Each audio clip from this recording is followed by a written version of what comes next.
Bueno, lo que se nos pidió es que podamos compartir con ustedes algunos efectos en materia migratoria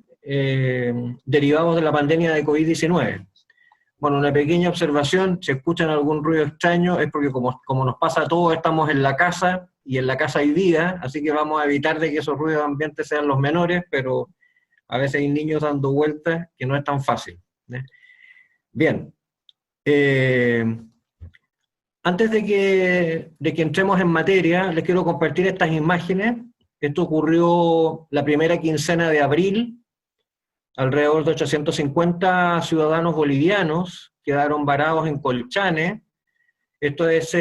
la zona de la frontera de Chile al interior de Iquique, en la región de Tarapacá. Al otro lado de Colchane está Pisiga Bolívar. Y, como les digo, 850 personas estuvieron ahí aproximadamente una semana, en un sector por sobre los 3.700 metros sobre el nivel del mar, con temperatura cero o bajo cero en la noche, y la temperatura con el calor propio, ¿no es cierto?, del desierto en el altiplano. Probablemente ha sido una de las situaciones más complejas del punto de vista humanitario, respecto de personas varadas, es decir, ciudadanos que querían retornar a su país y que como consecuencia de las medidas de cierre de frontera no lo pudieron hacer. Pero si empezamos a mirar un poco más en detalle quién era este grupo,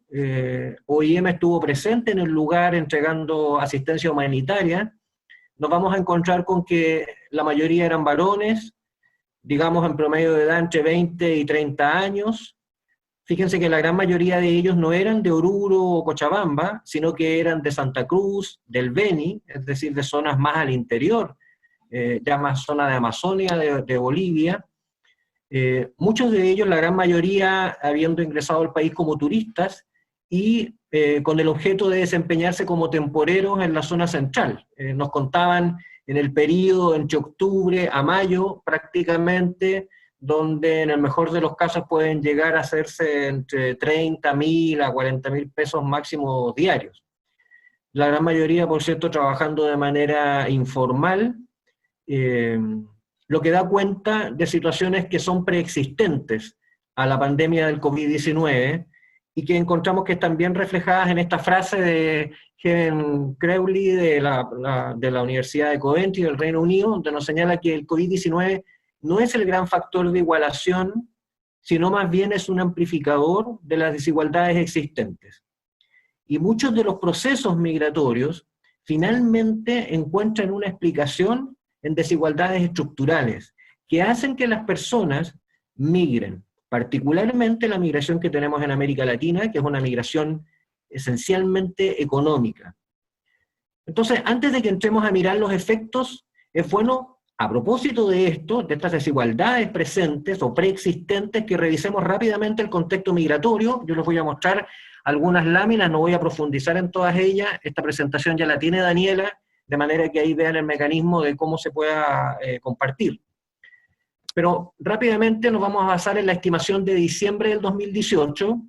que arrojó que en Chile había un poco más de 1.250.000 personas. Sabemos que hace poquito se entregó la última estimación a diciembre del 2019, que habla de un poco más de 1.400.000, pero nos centramos en esta porque es la que tiene datos regionales. La última que se entregó, que corresponde a la estimación a diciembre del 2019, aún no se liberan los datos regionales. Entonces, permítanme que me quede con esta, con la de diciembre del 2018.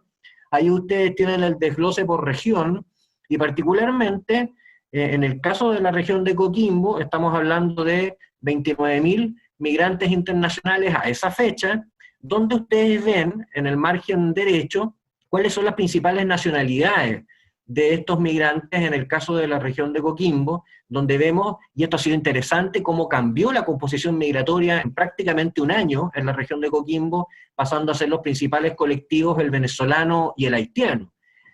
Lo que además tiene características importantes a propósito de los efectos de la pandemia del COVID-19. Pero sigamos mirando algunos elementos de contexto. Aquí nos vamos a basar principalmente en la CACEN 2017. Si nosotros miramos, ¿no es cierto?, la participación laboral, ya lo decíamos, por ejemplo, con estos migrantes bolivianos varados en la frontera de Chile con Bolivia, todos ellos yo me atrevería a decir más del 90% trabajadores, ¿ya? Y si vemos, ¿no es cierto?, los datos, la población migrante tiene una alta tasa de participación laboral y además está concentrada en ciertos sectores específicos, como por ejemplo el comercio, la construcción, los hoteles y restaurantes, las actividades de servicio doméstico, los trabajadores de casa particular.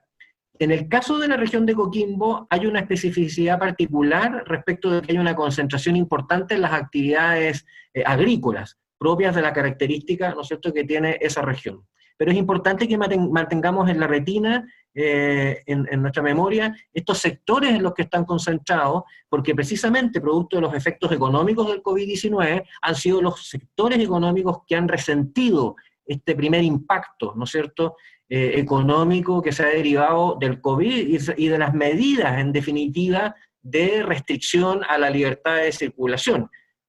Claramente, ¿no es cierto?, el sector de comercio, incluyendo dentro de él, por ejemplo, el sector de hotelería y restaurantes, y los sectores de construcción y otros. Pero además de esta participación que realiza la población migrante, en el gráfico que está en el margen inferior izquierdo de su pantalla, fíjense que estos son el aumento de los impuestos pagados por los migrantes, según los datos del Servicio de Impuestos Internos, donde vemos que estamos hablando de, al año 2018, de más de 390.000 millones de pesos. ¿Ya? Entonces, lo que quiero en el fondo ir instalando es que no solo hay una afectación en la medida en que el impacto económico del COVID-19 va, valga la redundancia, a afectar a la población migrante directamente en sus fuentes de ingresos, sino que también, por ejemplo, en la recaudación fiscal. En la última encuesta nacional de empleo, los últimos datos que se han entregado, como ustedes saben, se hizo un ajuste a la base muestral, de manera de poder incorporar a la fuerza laboral migrante que se ha venido incorporando de manera importante durante los últimos 5 años,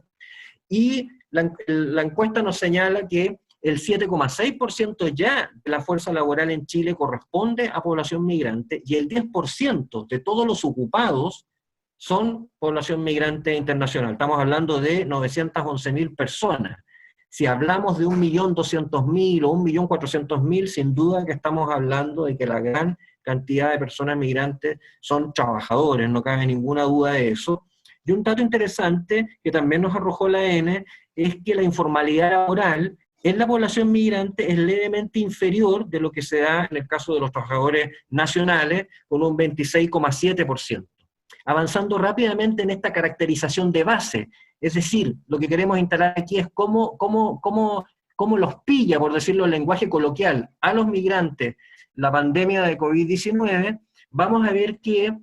respecto de la tenencia de la vivienda, ya entramos ahora, salimos del tema de trabajo, entramos en materia de habitabilidad, sin duda que la barra en rojo muestra, ¿no es cierto?, la tenencia de la vivienda respecto de los migrantes, y sin duda que la gran mayoría, el 83%, se encuentran las viviendas arrendándolas. Sin duda que perder la fuente de ingreso afecta directamente la posibilidad de poder mantener la tenencia de vivienda de esa manera. Pero además, los indicadores de hacinamiento, también en rojo, en el gráfico que está en el margen izquierdo,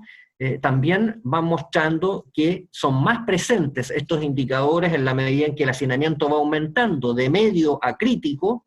en la población migrante. Y sin duda que el hacinamiento impide, dificulta las posibilidades de distanciamiento, las posibilidades de poder llevar a cabo una cuarentena efectiva. Otro dato que es bien relevante es la situación de afiliación a los sistemas de previsión de salud. Fíjense ustedes que también en la barra en rojo se muestra el caso de la población migrante, y fíjense que ahí en el caso que se pregunta sobre, o los casos en que no hay afiliación a ningún sistema, ni al público, que es el caso de FONASA, o el privado, que es el caso de la ISAPRE, encontramos que por lejos la población migrante, un 16%, en comparación con la nacional, que es un 2,2%, no se encuentra adscrita a ningún sistema previsional de salud, lo que es absolutamente relevante en las condiciones en que nos encontramos. Avanzando en estas condiciones previas,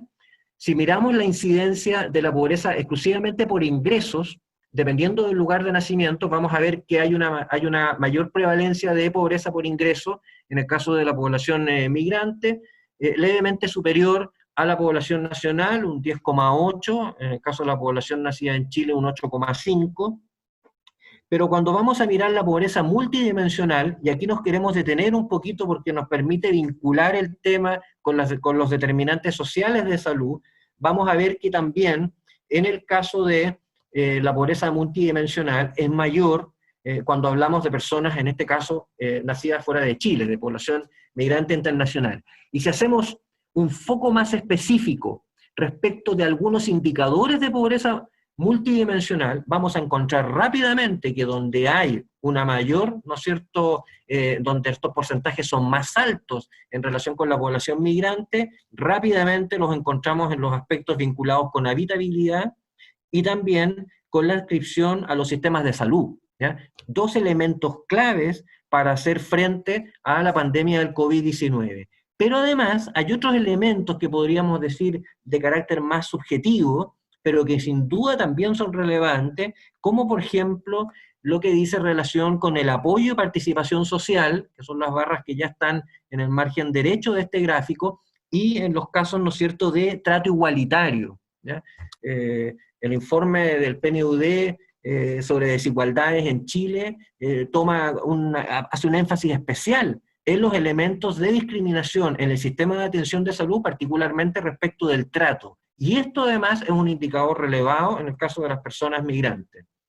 Entonces, teniendo esta rápida visión de elementos de contexto, ustedes vieron, pasamos por temas de trabajo, temas de habitabilidad, temas de salud, temas de pobreza, por ingresos o multidimensional. Esto nos lleva, ya lo adelantamos, a la importancia de este contexto en los determinantes sociales de salud. La Organización Mundial de la Salud nos señala que estos determinantes son todas aquellas circunstancias que acompañan a la persona en su nacimiento, en la medida en que va creciendo, durante su vida, en su trabajo y en su proceso de envejecimiento. Circunstancias que pueden ser de carácter estructural o de carácter relacional, pero que en la medida en que son desiguales o son equitativas, entonces hacen más vulnerables a las personas desde el punto de vista de salud. Y ustedes tienen aquí una lámina, no voy a profundizar sobre ella para que después la puedan ver con más calma, pero cómo la migración se manifiesta a través de los distintos determinantes sociales de salud en distintos niveles, partiendo desde la consideración de la persona, con sus propios factores hereditarios, avanzando con sus propios estilos o características de vida propios de la idiosincrasia, hasta llegar a las condiciones de trabajo y de vida, y particularmente a las condiciones ambientales, culturales y socioeconómicas. Cada uno de esos elementos, en la medida en que haya mayores factores de vulnerabilidad, hacen que, por ejemplo, en este caso, la población migrante se pueda, ¿no es cierto?, encontrar en una situación más compleja respecto de estos determinantes sociales. Entonces, vamos ya entrando en materia respecto de la pandemia y sus efectos en la migración. Pero antes de eso, una pequeña digresión, que siempre nos parece relevante poner esta lámina. No solo considerar a la persona migrante en su lugar de destino, es decir, ya instalada en la región de Antofagasta, en la región de Coquimbo o en la región metropolitana, sino que considerar que hay un ciclo migratorio y que la persona migrante no solo está en el lugar de destino, sino que también hay posibilidades de flujo de retorno voluntario, temporal, estacional, volver para determinadas fiestas, para determinadas actividades, o como estos trabajadores temporales bolivianos, permanecer en Bolivia hasta octubre, llegar a Chile y quedarse hasta mayo, y nuevamente retornar y seguir con actividades agrícolas en su país de origen, sino que también hay procesos, ¿no es cierto?, de retorno a su lugar de origen, pero también de tránsito, ¿ya? Esto hace que una de las características de las personas migrantes y sus grupos familiares sea la transnacionalidad. Y esto es bien relevante porque fíjense que con algunos ejemplos concretos, ya lo mencionaba en el caso de estos ciudadanos bolivianos, pero sin duda que debe haber casos de interés de reunificación familiar, donde por ejemplo puede haber ocurrido que una persona haya quedado varada en un país de tránsito cuando iba en camino al país de destino a reunificarse familiarmente con aquellos familiares que ya estaban en ese lugar. Entonces, la invitación es a que miremos los efectos de la migración, los efectos de la pandemia en la migración desde la lógica del ciclo migratorio. Vamos entonces a profundizar en algunos efectos. Vamos a ahondar en la movilidad humana, vamos a referirnos a los efectos en lo que algunos le llaman la condición jurídica o identidad jurídica, nos referimos al sistema de visas y permisos, vamos a profundizar un poquito más en los efectos desde el punto de vista económico, nos vamos a referir a los efectos en la inclusión y la cohesión social y finalmente en las políticas migratorias. Esta lámina que está a la izquierda muestra los distintos países en cuanto han aplicado medidas de cierre parcial o total de fronteras, restricciones de viajes específicos, suspensión de vuelos, etc. Y ustedes se dan cuenta rápidamente que la gran mayoría de los países ha adoptado las medidas de cierre parcial o total de fronteras, ¿ya? Esto ha significado que desde un momento muy activo de flujos migratorios, en un momento determinado, por decirlo así, se bajó la cortina y estos flujos disminuyen drásticamente. Ya se entregaban datos el otro día por parte del Ministerio del Interior respecto de la cantidad de ingresos muy menores y la cantidad de egresos, ¿no es cierto?, en este caso mayor probablemente por estas situaciones de retorno voluntario a sus países de origen. Estas restricciones a la movilidad no son nacionales, y incluyendo dentro de ellas fronterizas, sino que también son internas. Y todo ello genera restricciones a la libertad de circulación y también afectan a la población migrante, porque el migrante no solo está, ¿no es cierto?, en este proceso eventualmente de tránsito a su país de origen o en el país de tránsito, sino que también dentro del país, dentro de las ciudades del país, como lo que ocurre a cualquier nacional. Entonces, los cierres de frontera, los toques de queda, las cuarentenas, las aduanas sanitarias, han tenido efecto en ese sentido. Ahora, algunos casos, ¿no es cierto?, que se han generado, lo hemos visto todos estos días, partimos con esa lámina, la situación de migrantes varados en tránsito, la habilitación de corredores humanitarios, por ejemplo, se habilitaron corredores humanitarios en el caso de Colombia con Venezuela, de alguna u otra manera, esta situación de tránsito de ciudadanos bolivianos habiendo cumplido cuarentena en Chile de manera parcial o total, por Pisiga y estas últimas semanas por Ollagüe, también de alguna otra manera constituye una especie de corredor humanitario, particularmente respecto de ciudadanos con emigración de carácter pendular. ¿Qué es lo que está ocurriendo en este contexto concreto? Las agencias del sistema de Naciones Unidas, entre ellas OIM, ACNUR y otras más, están prestando asistencia humanitaria a miles de migrantes que se han visto afectados por estas restricciones y que o no pueden retornar a su país de origen o incluso dentro del propio país a sus propias comunidades de origen.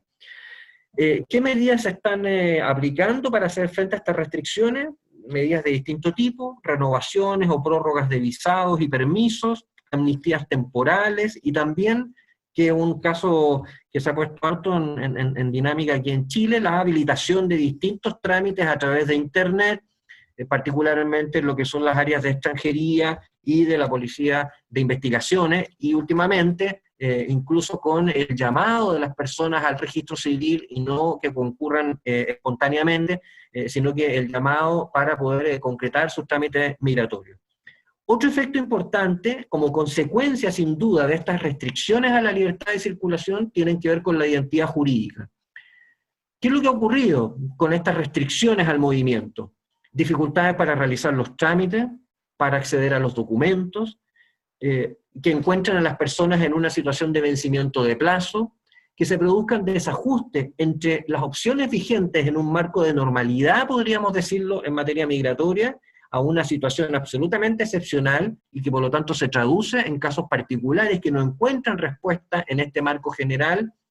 Y un elemento importante que vamos a señalar a continuación es que la dificultad para acceder a estos documentos o para terminar, ¿no es cierto?, de completar su proceso de identidad jurídica, particularmente, por ejemplo, con el RUT, tiene implicancias en la cobertura de protección social, sin perjuicio de que una de las medidas, por ejemplo, que ha sido positiva, que se adoptó en Chile, tiene que ver con la extensión de la vigencia de las cédulas de identidad vencidas, pero hay una cantidad importante de gente, particularmente algunos grupos migratorios, algunos grupos migrantes de migración más reciente, como es el caso de los ciudadanos venezolanos, que es uno de los grupos mayoritarios en la región de Coquimbo, donde hay una cantidad importante que no tiene aún cédula de identidad y estaba en proceso de obtención de su respectiva visa.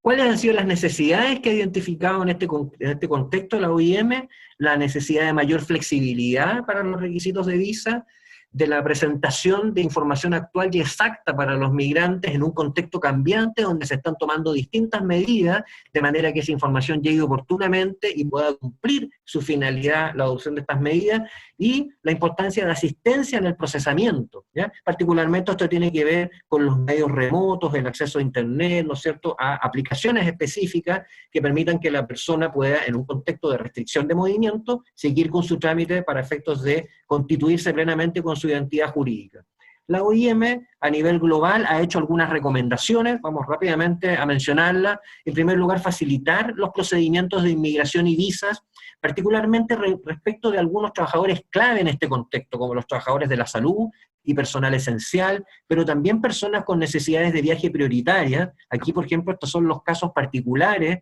que necesitan adecuarse, o el marco establecido para un contexto de normalidad necesita adecuarse a estas situaciones, ¿ya? La ampliación del apoyo consular remoto para garantizar la continuidad de programas de trabajo estacionales o temporales, ¿ya? Esto particularmente respecto de aquellos flujos migratorios temporales, como ocurre en algunos sectores relevantes, como la agricultura. Así, por ejemplo, hay un caso paradigmático que está ocurriendo en el Reino Unido a propósito de las actividades agrícolas y la importancia que tienen los trabajadores migrantes en esos sectores. Y finalmente, la adaptación de las regulaciones para mantener los marcos legales, pero sin perjuicio de mantener esos marcos legales, incorporar ajustes necesarios para que los migrantes puedan cumplir con las normas de inmigración y no entonces caigan en una situación de irregularidad, que en el contexto en que nos encontramos genera un grado mayor aún de vulnerabilidad. Salimos de eso y entramos en algunos efectos económicos. Esta lámina corresponde a la última presentación que hizo la CEPAL, son sus proyecciones desde un escenario de bajo aumento de pobreza hasta el peor escenario, un escenario alto, sin considerar el efecto de las medidas anunciadas que se están aplicando por los distintos estados. Hago la prevención aquí. Ayer o hoy día la Universidad Católica sacó un estudio respecto de que la tasa de desocupación ya estaría en el 9%, pero precisamente hacían presente que el efecto no había sido mayor, entre otras cosas por la aplicación de la ley que permite la suspensión del empleo y por lo tanto que las personas accedan al seguro de cesantía. Bueno, ¿qué es lo que nos dice la CEPAL, particularmente en el caso de Chile? Que desde un nivel de pobreza estimado en el año 2019 de un 9,8%, en el peor escenario podríamos llegar a un nivel de pobreza de un 13,7%. Lo que sin duda es un grave retroceso a una política de Estado que ha sido muy consistente y que ha llevado gradualmente a bajar la pobreza a menos de 2 dígitos. Pero esto, como les decía, en esta lógica del ciclo migratorio, no solo considerando a la persona en su lugar de destino, sino que en sus vínculos con el lugar de origen, también tiene efecto respecto de las remesas internacionales. ¿A qué nos referimos cuando hablamos de remesa? Nos estamos refiriendo a las transferencias en dinero efectivo, a las transferencias en especie, que hace un migrante, principalmente a su familia, en su país de origen. Y aquí lo que ha hecho la CEPAL en este mismo informe es mostrar cómo, ¿no es cierto?, la tasa de pobreza aumentaría sin remesas para los hogares receptores de esas remesas. Yo les invito a que miren en particular, por ejemplo, la situación de Bolivia, con una pobreza con remesa de un 27,3% a una pobreza estimada sin remesas prácticamente de un 40%. A propósito de que partimos con esta lámina de los ciudadanos bolivianos. Pero si miramos, por ejemplo, países como Colombia, que también es uno de los principales colectivos en Chile, estamos hablando del paso de una tasa de pobreza con remesas de un 21% a una tasa de pobreza sin remesas de un 31,2%. Y hay casos más paradigmáticos, ustedes ya lo ven en el margen derecho, como el caso de República Dominicana, ¿ya? O por ejemplo en el caso de México, que son países donde sin duda el impacto en términos de las tasas de pobreza es absolutamente relevante. El Banco Mundial ha estimado que las remesas internacionales podrían disminuir en un 20% al año 2020, que sería la mayor caída de remesas en la historia reciente. Esto en un escenario que en Chile venía mostrando precisamente el impacto del aumento de la migración, la participación laboral de los migrantes y el envío de remesas a sus países de origen, que había llevado en los últimos 2 años, particularmente con datos al 2018, a aumentar de $774 millones a 1.520 millones. O sin duda que esto va a tener un impacto y probablemente ese número, más que probablemente, con toda seguridad, va a disminuir el monto de las remesas que salen de Chile a los distintos países de origen de los migrantes, en un contexto donde se estima en promedio que los migrantes envían a sus países el 15% de sus ingresos. Y esta lámina, avanzando en los efectos económicos, muestra la lámina del margen izquierdo, muestra las distintas medidas que han ido tomando los países de América Latina y el Caribe para hacer frente al COVID-19, a su impacto socioeconómico, medidas de protección social. Si miramos la lámina, vamos a ver que muchas de ellas se están aplicando en Chile. Transferencias monetarias, ayer nosotros se terminó, creo que incluso ayer se promulgó lo que era el proyecto de ley de ingresos familiares de emergencia, transferencias en especie, vemos distintas municipalidades, o incluso organismos internacionales como la propia OIM, ACNUR, a través de sus respectivos socios proporcionando alimentos. Sabemos ya la suspensión o exoneración del pago de las cuentas básicas, otras medidas de protección social, hablábamos de la ley de suspensión del empleo, etc. Sin embargo, un elemento clave por cómo está construido el sistema de protección social en Chile, y no solo en Chile, en otros países latinoamericanos, tiene que ver con la incorporación en el registro social de hogares. Ayer explicaba el ministro de Desarrollo Social y Familia cómo iba a operar este mecanismo y cómo se concentra en el 60% más pobre de la población según los tramos del registro social de hogares. Bueno, buscamos indagar algún dato respecto de cuántos migrantes están incorporados en el registro social de hogares, y aquí encontramos un dato que nos hizo una advertencia importante, porque según estos datos que provienen del Sistema de Información Social del Ministerio de Desarrollo Social y Familia, a diciembre del 2018, en los distintos tramos que contempla el registro social de hogares, tendríamos inscritos a 258.000 personas extranjeras o migrantes. Lo interesante, o más bien lo preocupante, es que a esa fecha, a diciembre del 2018, se estimaba que en Chile había como residentes habituales 1.251.000 migrantes. Por lo tanto, estamos hablando que cerca del 20% solamente a esa fecha se encontraba inscrito en el registro social de hogares.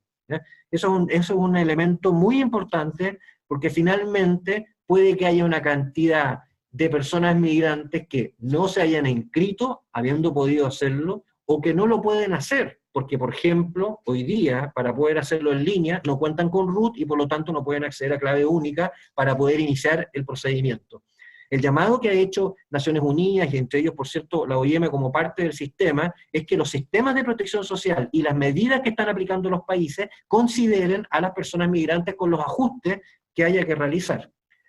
No obstante, estas reflexiones que apuntan a elementos de preocupación y el impacto que sin duda va a tener en la población migrante, hoy día los migrantes están cumpliendo un rol importantísimo en ciertos sectores laborales clave. Ustedes tienen ahí una imagen del informativo de la BBC, este es el caso de una ciudadana venezolana, que como bien dice el titular, de vender arepas en un mercado, hoy día está trabajando como médica en uno de los principales hospitales de Lima, luchando contra el COVID, y ustedes tienen esta lámina de la OIM que muestra, ¿no es cierto?, el porcentaje de doctores y enfermeras nacidos en el extranjero y que están desempeñándose en los sistemas de salud en un grupo de países seleccionados de la OCDE. Fíjense ustedes los porcentajes, por ejemplo, en Estados Unidos, entre el 30 al 18%, en el caso de España, Alemania, el Reino Unido. O sea, la participación de los trabajadores migrantes en el sistema de salud está siendo muy relevante. En el caso de Coquimbo, me compartía Daniel algunos datos,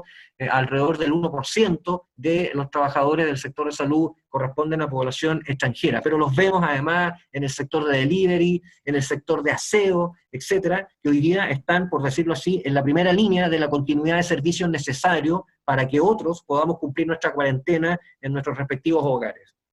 Pasando de esos efectos económicos, ya vamos terminando, entramos a los efectos en inclusión y cohesión social. El caso paradigmático es la gripe española, hasta el día de hoy se conoce como tal, nunca fue una gripe de origen español, sin embargo ha quedado históricamente así. De hecho, los españoles la llaman como gripe y le ponen una fecha específica que es cuando se empezó a desarrollar, pero es un caso ejemplar de estigmatización y discriminación. ¿Cuáles son los efectos de esta estigmatización y discriminación? A corto plazo, que las personas, ¿no es cierto?, en particular cuando se vincula esta enfermedad con población migrante oculten su enfermedad. Esto lleve además a que impida que soliciten atención médica inmediata, o que estas actitudes las disuadan de adoptar comportamientos saludables. Pero en el largo plazo, las consecuencias no son solo para ellas, sino que además para las comunidades de acogida, por los efectos sin duda que tienen la cohesión social. Ustedes ven ahí una lámina, en este caso que fue, probablemente todos lo conocimos a través de los medios de comunicación, de los ciudadanos haitianos, en un lugar con altos niveles de hacinamiento, pero que generó todo un contexto muy complejo y en muchos casos con un tratamiento no adecuado que contribuía a esa estigmatización y discriminación. Pero además, esto se ve reforzado por actitudes, en muchos casos interesadas,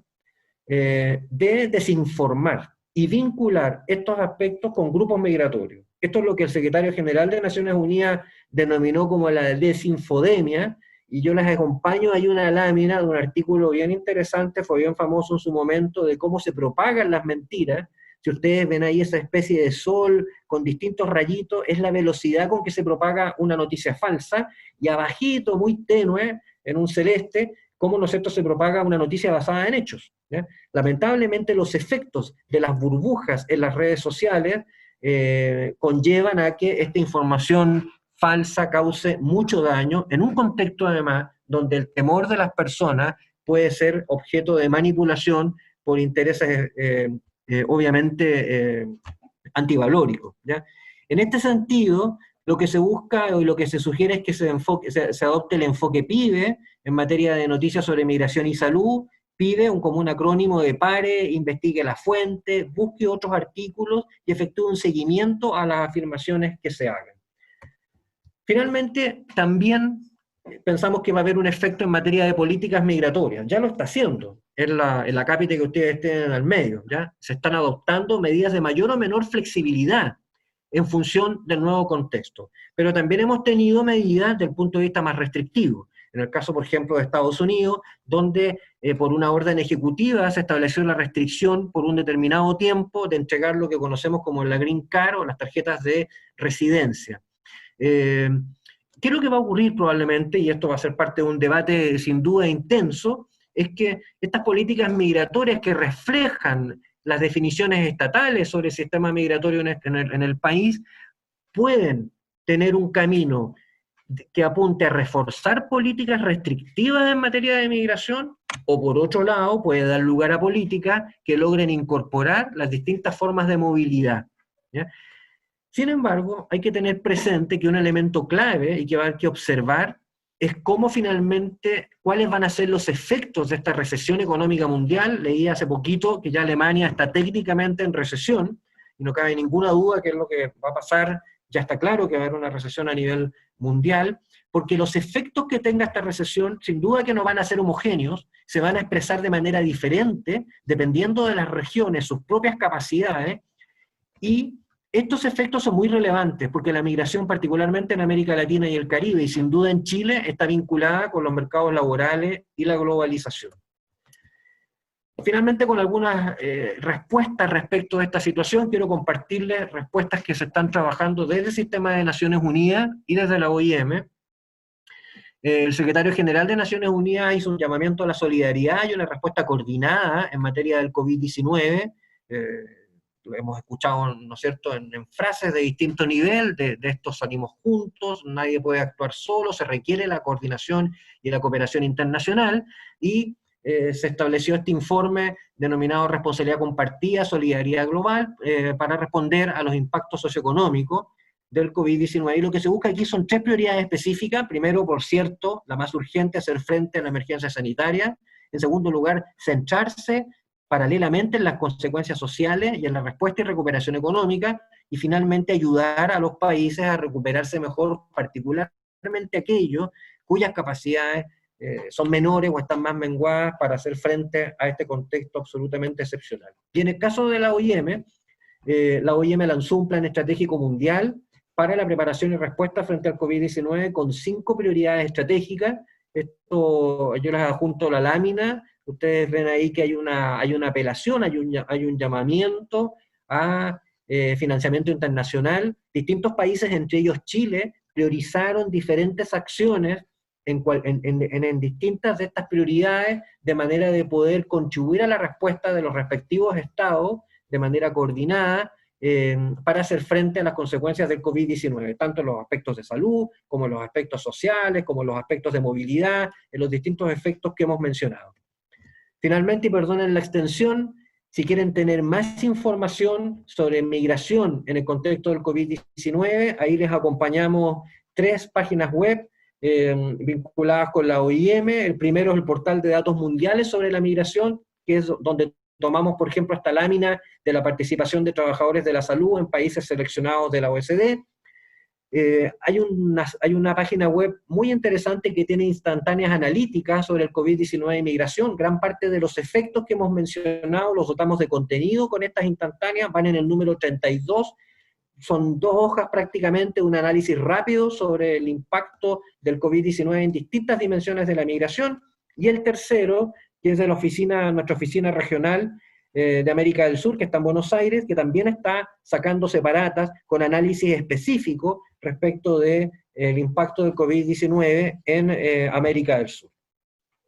Quedamos entonces abiertos a las consultas, preguntas y comentarios que quieran hacer.